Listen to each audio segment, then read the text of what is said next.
Alright guys, we have got the Hyundai Santa Fe Ultimate. Absolutely lovely spec. Love the grille. See if I can show you the grille. Like it, honest to God, in real life, not in a video. It's absolutely beautiful. Extremely long. Very big, very comfortable car.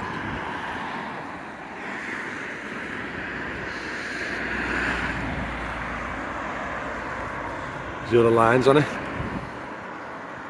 All the creases.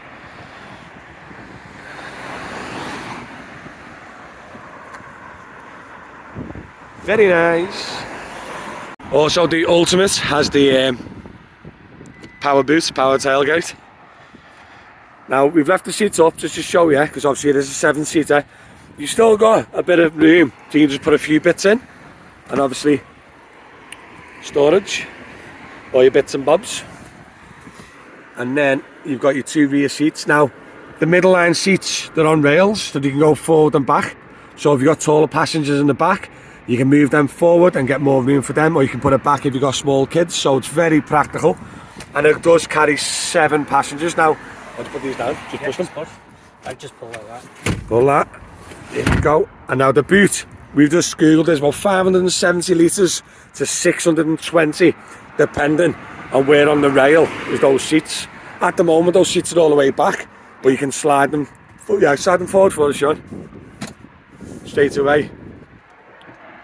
And it makes quite a big difference, noticeable difference. But that is a very, very, very big boot. So we've just moved the seats into like a neutral position, so there's still enough room to get behind, and let's see what it's like with Sean getting in the back. Okay, so there's a little button you press there, it just pulls the seat. Nice. And then you just very elegantly. Get in like that. Oh, there you go. So how tall are you, Sean? 5'9". 5'9". Yeah. So 5'9". So you could comfortably get a good few people. You just got to get the smaller ones at the back and get the middle ones in the middle, and then get the big one in the front. But we've got all our aircon and our blowers and our cup holders. Yeah. Plenty of head height. So it does, for myself personally, for a, just say Uber XL, obviously like taking people to town and stuff, it's a viable vehicle, isn't it? Yeah. Well, Liverpool Council licensing looked at it, and he's a big lad. He's 6'2" and sat in the back here. He goes same as a Galaxy. So Liverpool Council have already accepted this to carry 6 passengers. Yeah, 6 passengers. Now Sefton will not, because they've got a mad rule where you've got to get in and out the vehicle without moving anyone out the way. That's Sefton's rule, but a lot of councils will allow this as a Uber XL vehicle, wouldn't it? Or like a multi-passenger vehicle. Sefton would want that single seat removed, and then they would license it as a 5-passenger. That's it, yeah. Right, as I mention it every video, I am 6'5". This is set for my driving style, so obviously my seating position, and absolutely loads of room. There's actually room under the seat, so you can lounge back a bit. You've also got that sick bag, so that'll be handy. Sean, obviously you've got plenty, you could probably tap dance a little bit. There you go, plenty of room. And flat floor as well, which is good. Oh yeah, that's a good point. So you could easily sit, we'll do that in a sec. You've got 2 charging ports there. Now what a great feature, especially for the driver sat here, is just say you're getting passengers climbing into the back, obviously where Sean sat, that's either people in the back or the driver can control the passenger seat, so you can move it forward and back as you please, so then people got more room to get in and out if you need it. And also, lovely feature, handle here, look at that.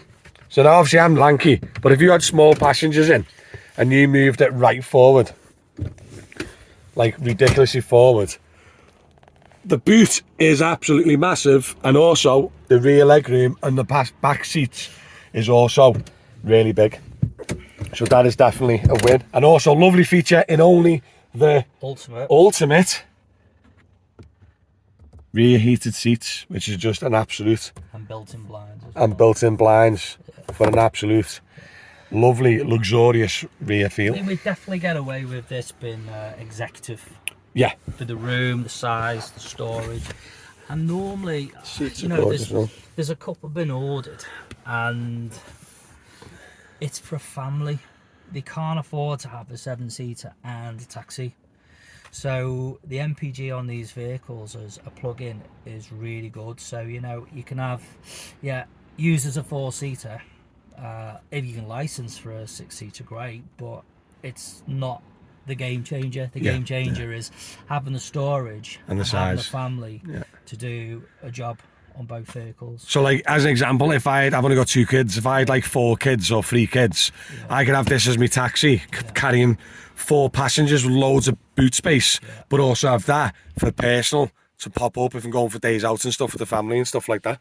So it's definitely. Oh, and also, I always forget, what is this? The premium? It's a pan roof. This is the ultimate. The ultimate. Yeah. So he's doing 2 at the moment, premium and ultimate, and that is a pan roof as well. Yeah. Right, so we're in the middle. Obviously not on the back because that's the back, but we're in the middle, and like, I'm not even messing. I'll sit right up. There's like so much room, and like I said, I am lanky. Now for the average Joe, I can't even touch it, can it? It's ridiculous. Yeah, the room is like, even in the middle it goes higher again. Yeah, so even if you're in the middle, but like sit on the side a little bit. You could comfortably sit 3 in the back of here. Now, it's a really wide car, isn't it? We're wide as well, aren't we? And look, so plenty of room in the back, and obviously, like I said, the boot is just huge. Right, guys, I'm in this seating position, extremely comfortable. So what I wanted to show you, for one, the actual system is super smooth. Now here, you're in, like, when you sat in it, you're in a cockpit. So you're just well fitted. It's got all the controls. So they're memory seats. You got all the controls down there. You got plenty of storage in the door. Now on this, you got the 2 cup holders. That slides in and holds and charges your phone. You got chargers. You've got ventilated seats, so you can get the aircon blown through the seats. You got heated seats, heated steering wheel. You got different driving modes: eco, snow, mud, sand, sport. Like the gadgets and stuff you got in this car is the ultimate, and like the gadgets is unbelievable. You got all the standard stuff in there, bit of storage. You've got a bit of storage under there, so you can store stuff there, and you got charging ports underneath there as well in this little thing. Yeah, absolutely lovely. But one thing we did want to mention, the car itself is a plug-in hybrid, right? Obviously, I know it does the self-charging, but this is the plug-in. So what's good about this particular plug-in is you can either use your full 40 miles as a full electric car, then once that runs out, it becomes a normal self-charging hybrid, or you can put it in automatic mode, which is there, and then what then is the car will choose when to use those 40 miles the most efficiently, and over a longer run, so aka a taxi driver doing 200-mile days will have a lot better mile per gallon because you're using the 40-mile EV range spread over the shift when you needed it. But if you're not working and you're just nipping to the shops or nipping to the school run, you can leave it full electric and just charge. Like, it's just, honest to God, it's a flipping beautiful car. Like, so what I'm going to do now is going to drive and we're going to talk all about it. But so far, yeah, it has got everything. Oh, by the looks of it, it's got adaptive cruise control as well. Stay within the lanes and obviously keep the distance from the car in front. It's also, I don't know if you can see it. See it flickering a little bit there.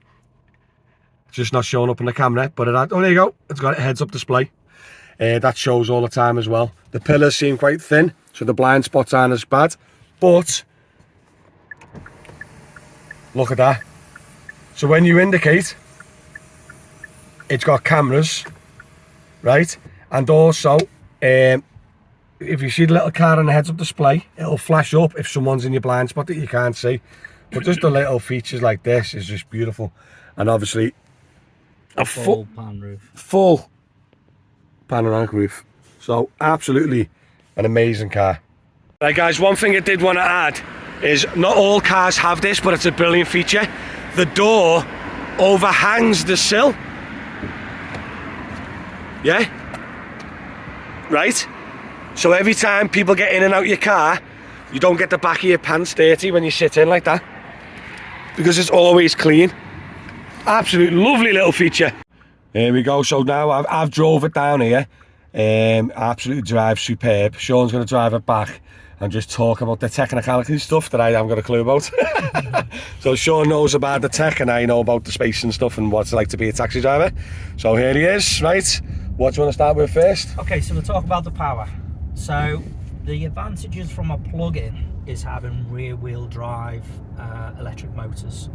So the standard running gear is 230 brake, same as a Sportage or Tucson, and it's also got the same towing capacity. But when you get a plug-in, the electric wheels on the back is your full electric range, and the car chooses when to power and when to not.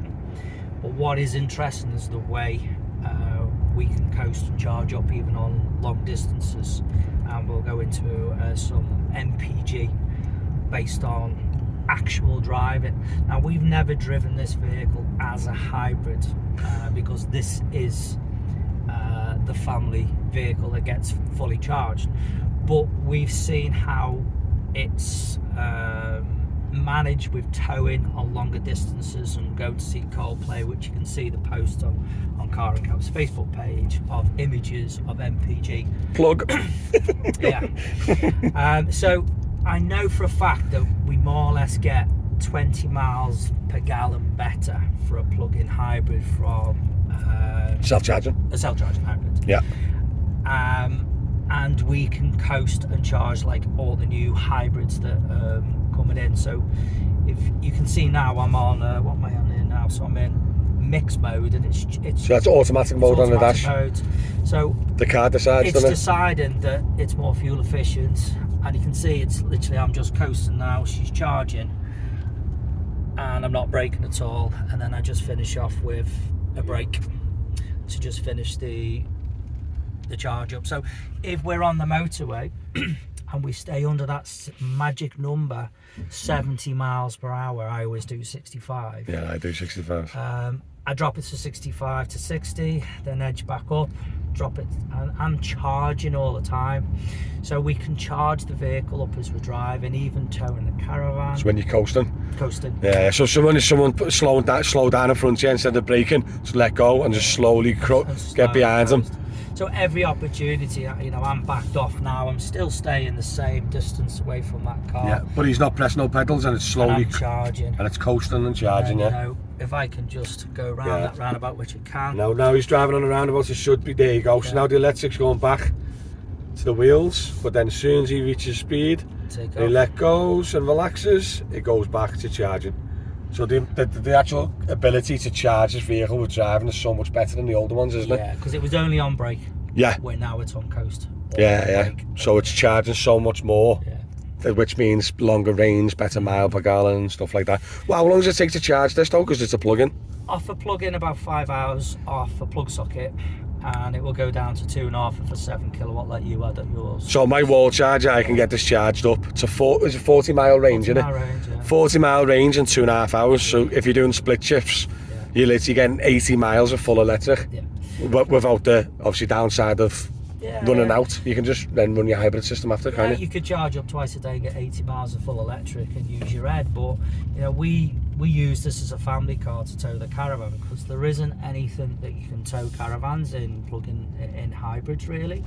Obviously Hyundai and Kia have always had a really good relationship with caravanners and stuff like that, but what's important to us is having that big massive boot for prams and stuff and families, and you know, even when we go out with the cousins, they've got 3 kids, they can all jump in there, we can take them all out. And I think this is in general the way transports, you know, these cars are never made to be taxis, they're made to be family cars, but we're using it to its best to get the most MPG out of them.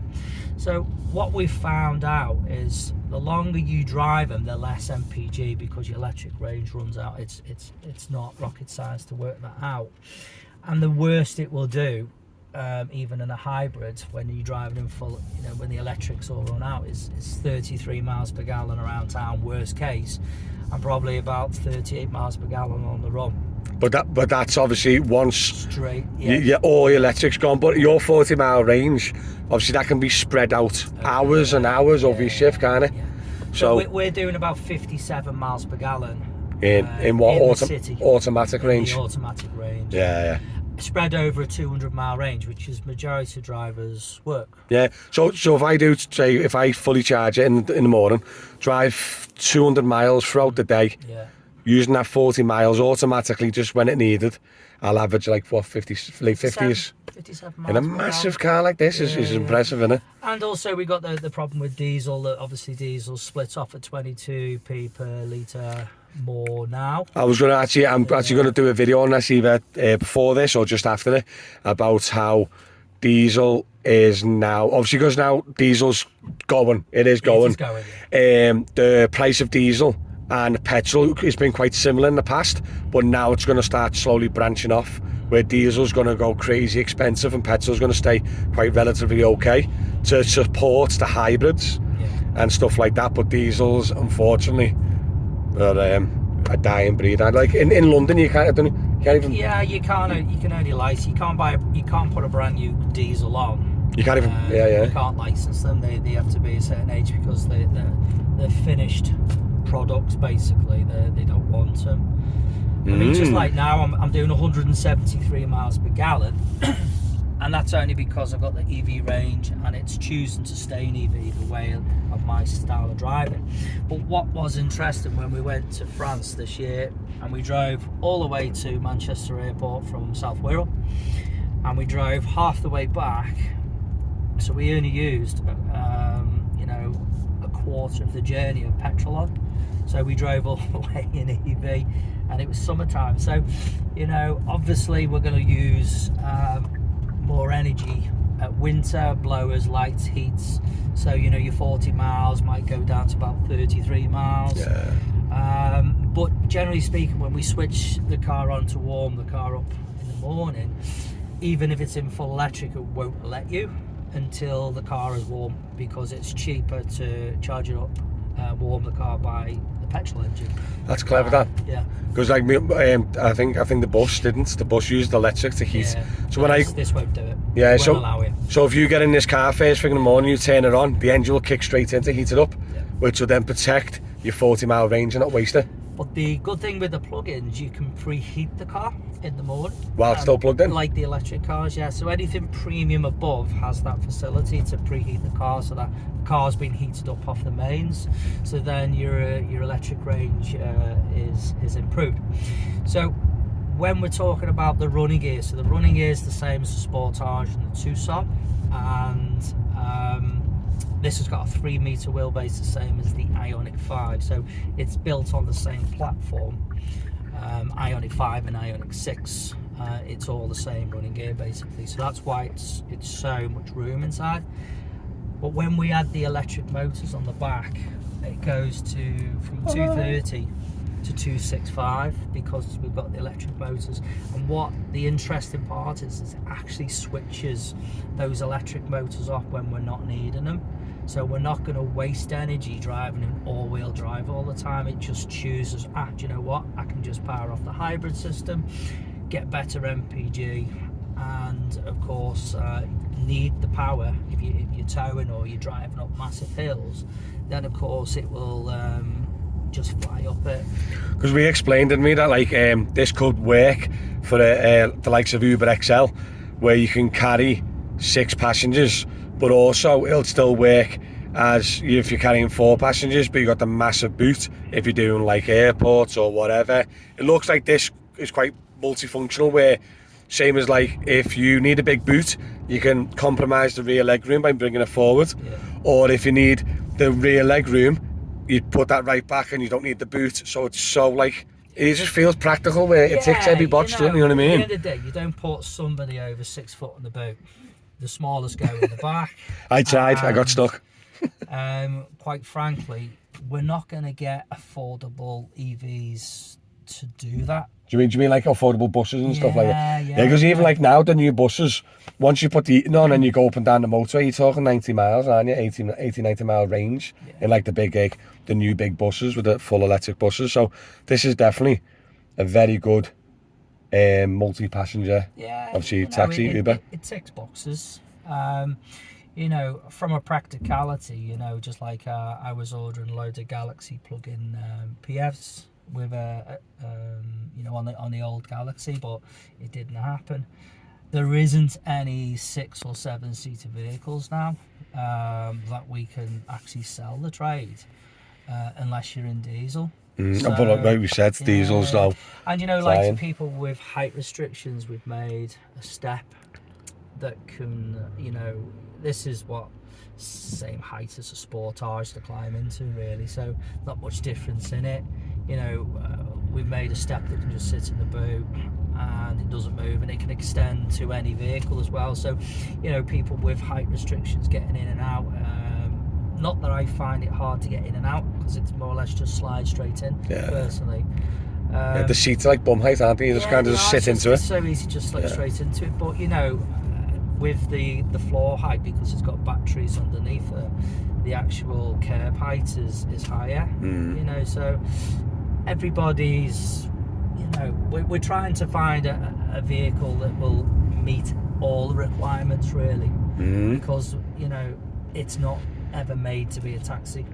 Yep, I'll be honest. I'll be honest with you, right?